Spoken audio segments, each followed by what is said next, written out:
What's up, my friend? Welcome back to another video. So today I wanted to share with you some of my favorite all-in-one ensemble libraries out there.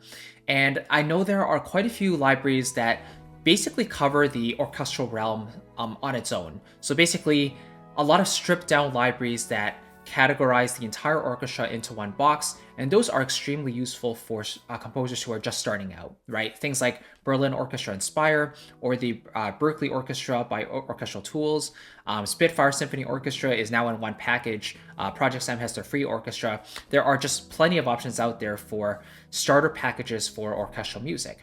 And while I personally recommend those to my students all the time, from my perspective, when I'm working on my own music nowadays, I tend not to use those libraries as much, purely because I strongly prefer having individually focused libraries, like a full library for just the string section, a full library just for the woodwinds, one for the brass, one for the percussion, because usually the libraries that focus on one section at a time are able to go a lot more in depth, right? They're able to sample a lot more deeply, have a lot more dynamic layers, for example, capture more notes, more articulations, and that sort of flexibility is something I value a lot in my libraries. All that to say, I'm not really going to share the straight up orchestral libraries that are all-in-ones in this video. If you're looking for those are all over the place on YouTube and on like VI Control, you can check those out. But the libraries I'm going to share with you today are orchestral to some nature, but they have a sort of spin on the orchestral genre. Maybe it's for louder music, maybe it's for trailer stuff, maybe it's for jazz music, maybe it goes into other cultures, that sort of thing. And so just keep that in mind. I'm not going to share with you straight up like stripped down orchestras. I'm going to share with you more characterful libraries, ones that can get you a different sound compared to just a straight up standard symphony orchestra sound, okay? So before we get into the individual libraries, in case you want to check out my sample library buyer's guide anytime, just to get a sense of all the sample libraries I personally recommend and use on a regular basis, and also recommend for my students, in addition to these libraries here, there's a link down below in the description you can check out for free.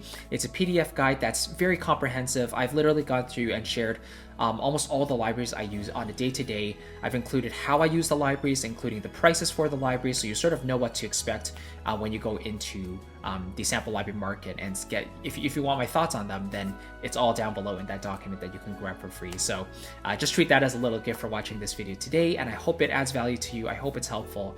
And with that being said, let's kind of get into this video. So all-in-one libraries, right? Really, really exciting because basically you have the entire collection in one box, and you have multiple instruments at your disposal, which again, it has its appeal for sure. So the first series I want to touch on here is the Metropolis Ark Series from Orchestral Tools. Now, they have both the contact versions and they have the sign versions. The sign versions are the ones that they're really promoting, like they're putting pretty much all their marketing into their own player, which is called the sign player. But I've always preferred the contact workflow. So when it came to choosing between, Berlin series or Metropolis Ark on contact versus sign, I've tend to always stuck to the contact versions of the libraries themselves. Something about the contact workflow just gels with me, and I've just been using them ever since. Just to answer that question that I get quite a bit, are you using sign or are you using contact? So I thought I might share like just a couple of patches from each of these libraries that I use. Let's start with Metropolis Ark 1 here. And you can see it comes with the full orchestra patch, orchestral library folder. So you get strings, you get woodwinds, bassoons, contrabassoons. Notice how it's very specific in terms of how they're recorded. They're not recording solo instruments here. They're recording ensembles, and even all of these ensembles might not have all the standard articulations. Notice these trombones don't have legato, right? So it's like recorded in a very particular way, right? Now the strings actually do have legato, so I'm going to play this legato patch here for you. These are basically violins in octaves, and there might be violas, I'm not quite sure, but let's have a quick listen here.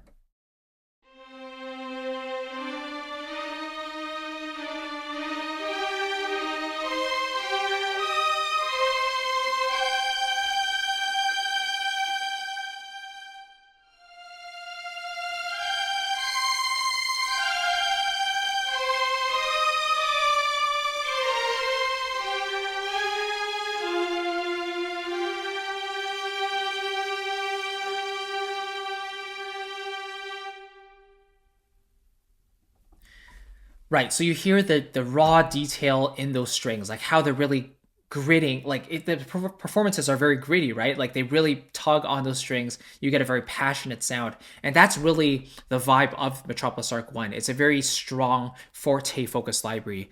They really only have two dynamic layers here. It starts from MF, which means medium loud, and triple forte, right? Fortissimo or whatever it is, Fortissimo. So you get really, really loud performances. And Metropolis Ark 2 is very quiet. Metropolis Ark 3 is called the beating orchestra, so more percussive. Metropolis Ark 4 is more on chamber ensembles. So each of these collections have a bit of a twist to them, which I really like because it adds a unique personality to each of these libraries. The legato itself is a little bumpy, like you can hear it kind of jut out a little bit when you're transitioning.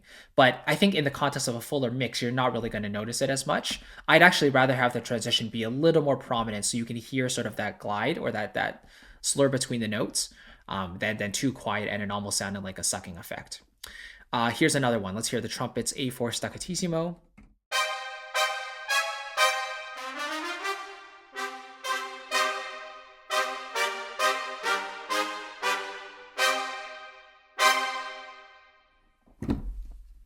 Right, again, very, very aggressive and biting that and brassy that sound. They've really captured that very intense sort of vibe to these samples, which is amazing. And then I think something that Arc 1 and really Arc 2 as well are known for are the choir patches. So they recorded men and women choir, and they both have legato, which I really appreciate, plus sustained staccato, which is basically a bunch of random syllables that cycle through, and then marcatos and glissandi effects. So not maybe the most fully fledged out library out there, but the tone they've captured is beautiful. So here's the woman legato.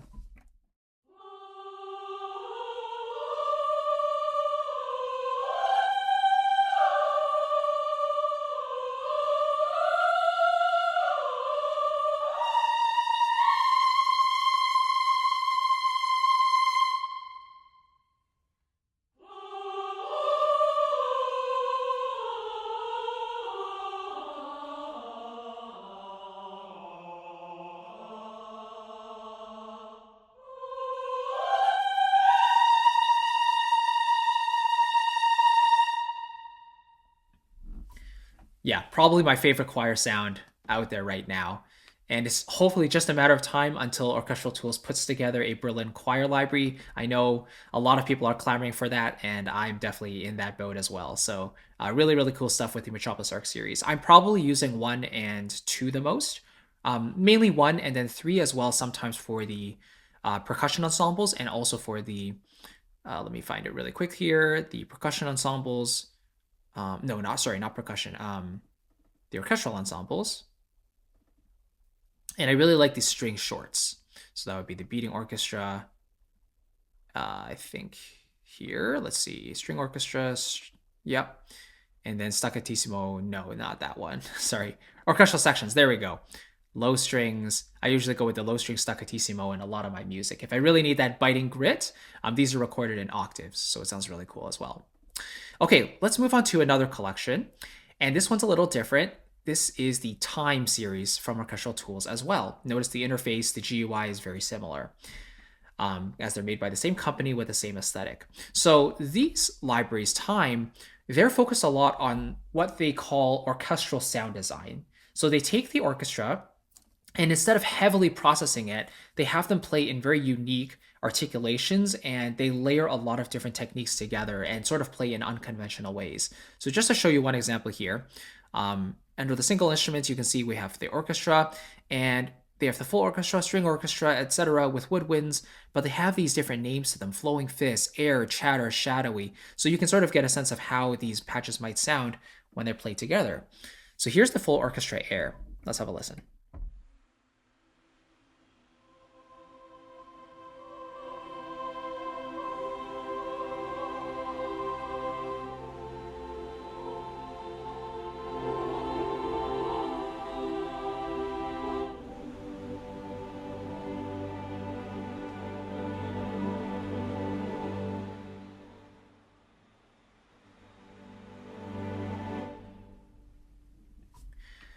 Right, so you can hear there's that combo of strings and choir that really just sounds so beautiful there.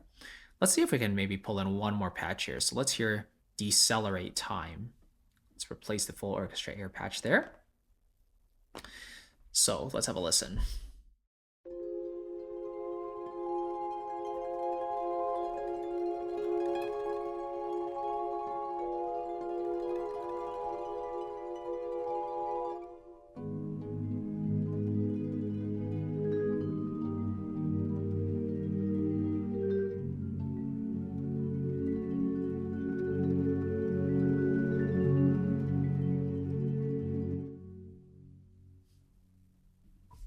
Man, there's something about the way Orchestral Tools captures their samples in the Tele scoring stage.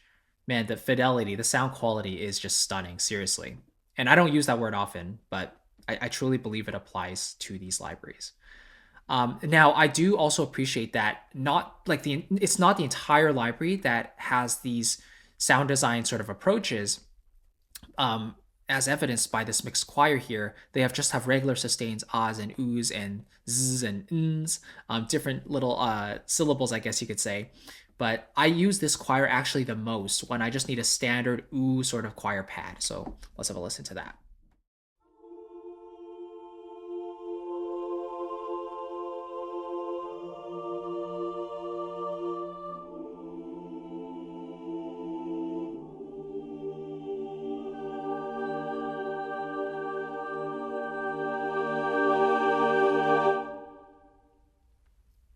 Gorgeous, right? And it doesn't have the widest range. The highest note here is the woman singing this G. I would have loved to hear it maybe go to a C, but it's understandable that maybe if they go up even higher, then it introduces even more strain on the voice, which requires more air. So then naturally they might have to go into a higher dynamic, which I think this patch is focusing on the softer ones. So it just makes sense for them to, limit it at that and cap it at that G there. So yeah, lots of beautiful stuff here. If you want to check out the Time series and Metropolis Ark series, they've got wonderful patches, and you can get them on Sign. I don't think the contact versions are available separately anymore. I could be wrong, but definitely give their website a look if you want this sort of aesthetic and that sound from OT. Moving on though, another library that's beautiful, seriously, is Lumina from Project Sam. And let me see if I can find it here in the tabs. There we go. Project Sam, and this one is focused on fantasy and like whimsical natures of the orchestra. So again, not a very standard orchestral library, but it has a spin on it. This is Symphobia 3. Their initial two Symphobias, Symphonia 1 and 2, are more focused on the traditional side of the orchestra. But again, they're taking chances, right? They're putting something new into the market with Lumina, and it has a more whimsical, magical vibe to it. So I really like this library, how it loads up as one patch. There's an all-in-one patch. That's all it is, really. And then within this patch, then you can go in and select whatever you want, right? And then it loads up that memory respectively, appropriately. So let's have a quick listen to one of these orchestrations, as they call it. Here I pulled up Graciousness, and let's have a quick listen to that.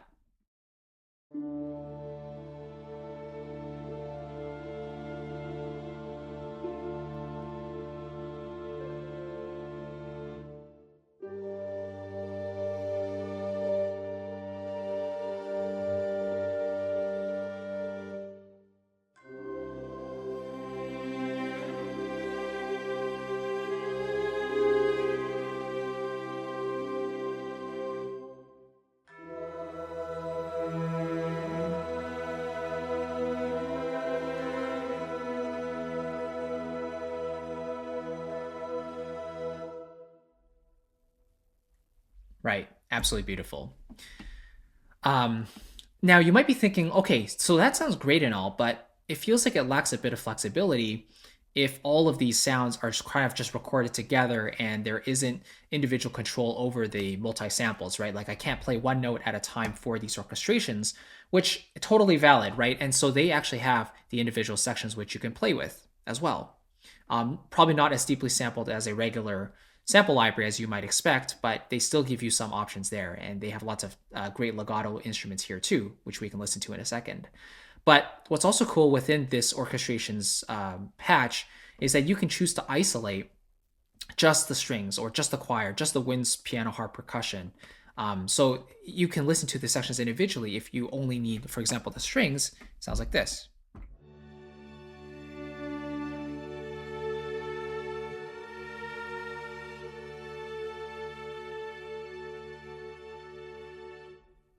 right? Beautiful sound. So you get that texture just without the choir and the rest of the orchestra. Let's hear the choir.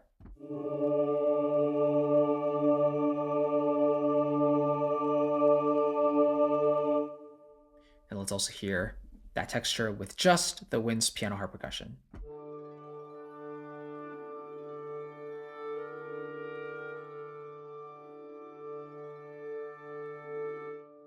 Very cool.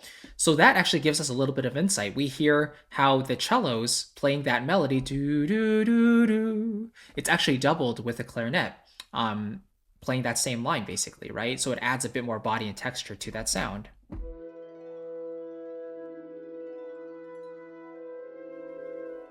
And now this time, it's the flute that's playing that do do do do, so it's a little lighter of a texture.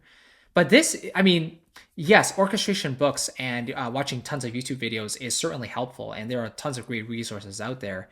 But I've always vouched for learning from your sample libraries as well. If the library has that ability to sort of strip out the different parts, you could hear them on their own. You can learn a lot just by listening to your favorite scores, and in this case, your orchestrations from this sample library, Lumina. It's a really good way to sort of strip apart an arrangement and learn from the core components, right?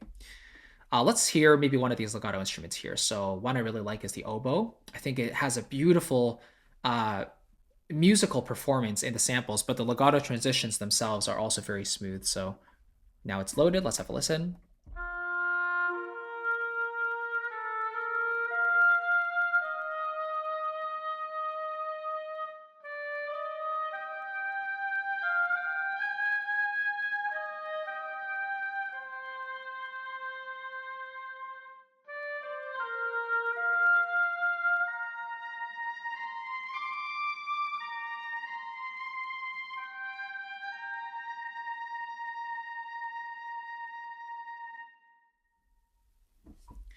And there we go. So yeah, the legato isn't perfect. Like you hear some of the transitions sort of phasing in and out as they move to the next note. But again, in the context of a fuller mix, I think it would blend in pretty well. And I'm willing to, put up with like the less than perfect transitions because the tone of the hall itself is so gorgeous as well. I forgot the name of the hall and the concert hall they recorded this in, but just the sound quality is superb, and the natural reverb from the samples is beautiful too. So yeah, that is Lumina from Project Sam. Again, a focus more on the fantastical, whimsical nature of the orchestra. Very specific type of media scoring, right? The next company I want to touch on here is Westwood. And Westwood is, I think, a lesser known developer, a little smaller as well, but they have what they call their Novella series. And these are sort of all in one collections of different ensembles, different instruments. And their first one was called Novella Origin. And this was sort of like a songwriter's toolkit in a box, basically. Some really light strings in the individual sections, choir, electric guitar, piano, synth, drums. So kind of what you need for indie songwriting, I think. They've just released their Blackwater, which is their second novella library, which we'll take a look at here. This one actually has some legato here too. And yeah, this one is more focused on the Western side of things. So you can see here electric guitars, harmonium, gut violin, which is kind of cool. I haven't heard of that before. Steel acoustic, mandola, trumpet, think like mariachi, I guess. Harmonica, upright piano, drums, and percussion. So yeah, it's more focused on the old country Western sort of stuff. So let's have a listen to the legato string patch here. First, let's hear the, violin's legato.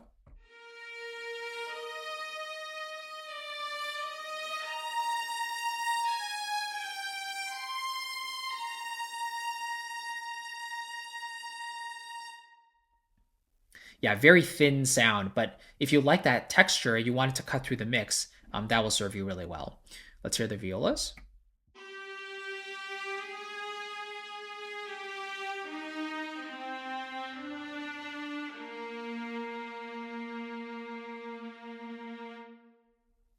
Yeah, love that little progressive vibrato there at the end of the sample there too.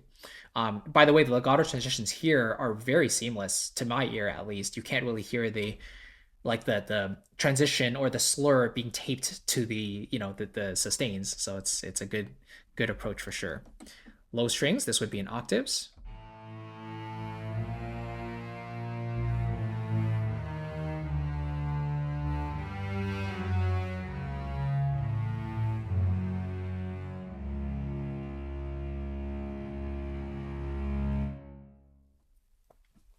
Yeah, it definitely reminds me of Metropolis Ark because they've recorded some low strings legato patches recorded in octaves as well.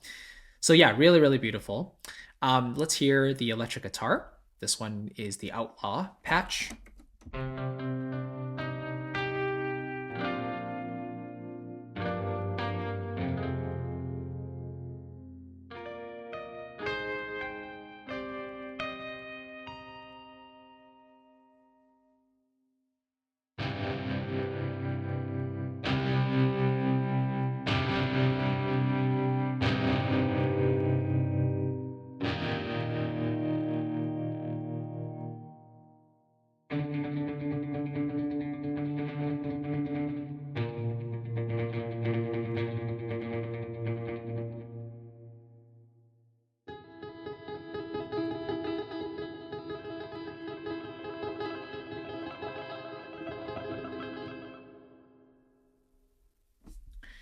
Yeah. So again, some quite unique articulations here, and I think, when when you get these sort of libraries which contain their own characters, they're really great tools to inspire new ideas.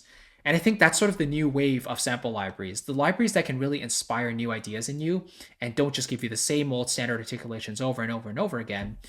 That's the sort of thing that will continue to thrive because media composers especially and songwriters, they're always looking for new ideas and new tools to help them with their journey and create beautiful music. So this series is doing a great job with that, I think. Let's hear the upright piano very quickly.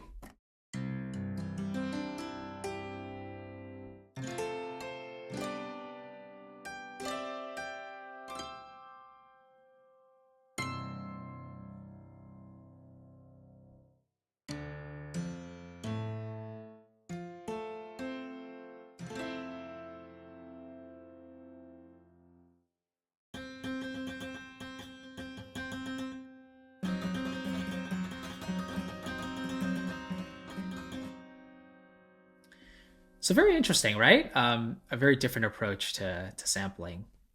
Cool performances there. All right, let's talk about the next library here. So this one is a Chinese Mongolian based sample library called Jade Ethnic Orchestra from Stresev Sampling, which is right here. And if I had to pick my favorite libraries from Stresev, I think it would be Jade and their Afflatus series, Afflatus strings and brass. Man, I can't wait for Afflatus woodwinds. That better be on the roadmap. But anyway, yeah, so Jade comes with, again, a variety of orchestra or let's say Chinese or Asian inspired orchestral ensembles and solo instruments. So you get bowed string ensembles, the erhu and the morin kur. You get the solo versions of those as well, plus some few others. And then you get pads, percussion, pluck strings, like the Chinese ones, voices as well, woodwinds. So it's quite deeply sampled actually. It's quite a large instrument. So let's have a quick listen to the erhu section, erhu 2 ensemble with legato.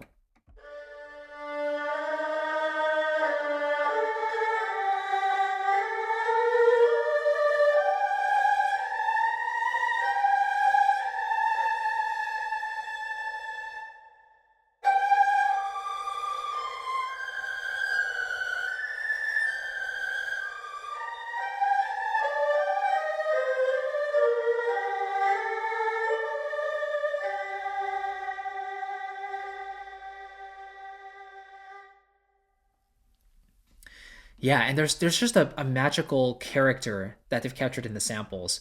I think I prefer this one over the Phoenix Orchestra from Orchestral Tools because while the sound quality in Phoenix is definitely better, like it's a lot clearer and more defined, it's also quite contained. I feel like, and in this library, they recorded it in their stage that has a very characterful vibe to it. I can't really explain it, but I'm sure you can kind of hear what I mean. It just inspires you to create that style of music. And I wrote a piece of music mainly using this library. I think it was called Internal Resolve. If you want to check that out on my channel, it's there. It was based on the Ip Man films starring Donnie Yen. So yeah, Internal Resolve is that piece, and this library played a big part in that, like 95%. Let's have a quick listen to the pipa here.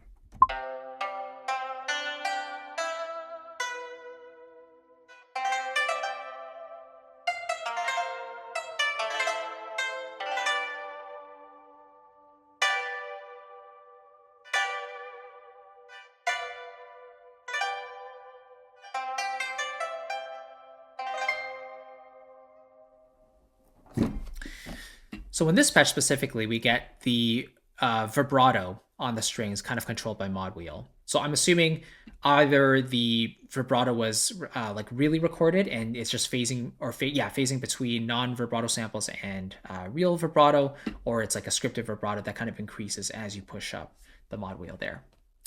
All right, so that is the Asian flavor library that I typically go with. And then finally, well, not finally, I think there's, two more here. The jazz side of things is one I'm a big fan of as well. So I want to share with you Project Sam's Swing series. They have two libraries here, Swing and Swing More, containing, again, pretty much the core instruments you would need for a swing section or a jazz section, like small ensemble, large ensemble, on solo instruments as well here and there. They expanded even more in Swing More, which I'll show you in just a sec. But let's have a listen to the big band legato patch here.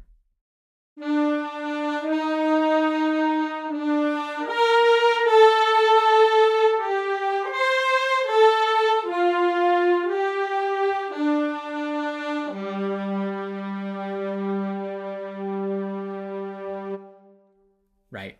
So I think there's definitely trombones and saxes in there. The saxes, especially with the vibrato, adds that soulful vibe to it, which is pretty cool. The double bass is one I use on almost every single chart that I write for big band. So.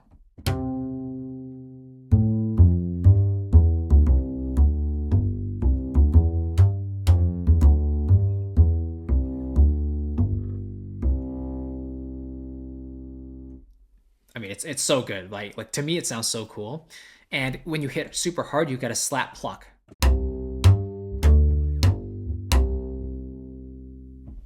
Right. So if you want that additional aggression, you can get that from this patch too. What's also really cool is they offer a synced, tempo synced groove for different instruments too. Drums, the manouche guitar, ukulele, and nylon guitar as well. So here is one of the drum loops.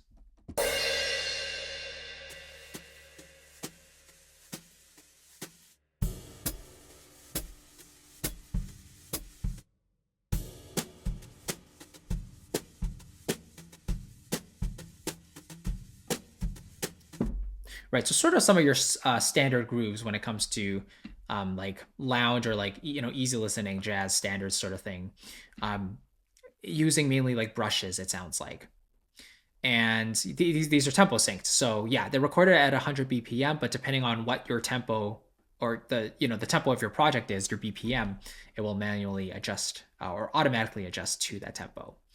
Swing More, again, sort of expands upon that swing concept and sort of fleshes out the rest of the sections. So the sort of the standouts here for me are the women legato. So this is choir.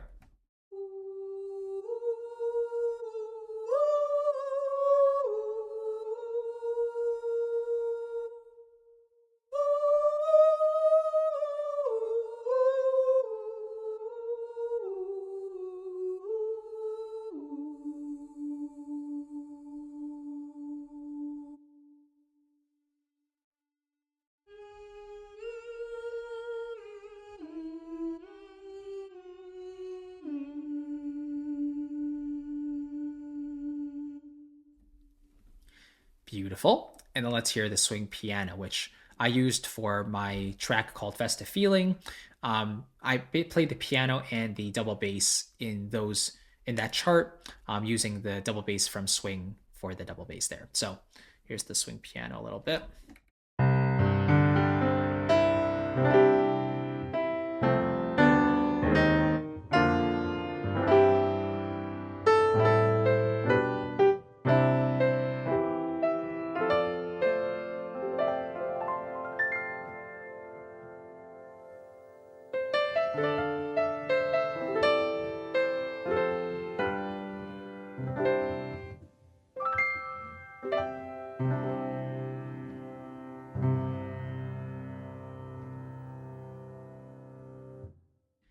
Sorry, some of the samples cut short there. I just think just because of the disk overload.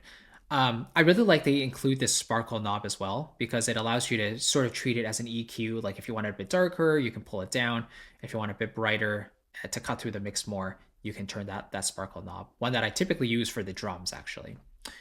So yeah, that's just a quick look at the sort of the all-in-one ensemble libraries that I personally turn to when I need something a bit more different, a bit more characterful, something that's just not the standard orchestral stuff. Because again, for those purposes where I just need a standard string section, woodwind section, brass, percussion, those are all covered through different libraries I already have. Cinesample, Cinematic Studio Series, OT, even Spitfire sometimes. Like, they're dedicated libraries for those sections, cover all the detail I need, and I prefer that flexibility over having everything in one box.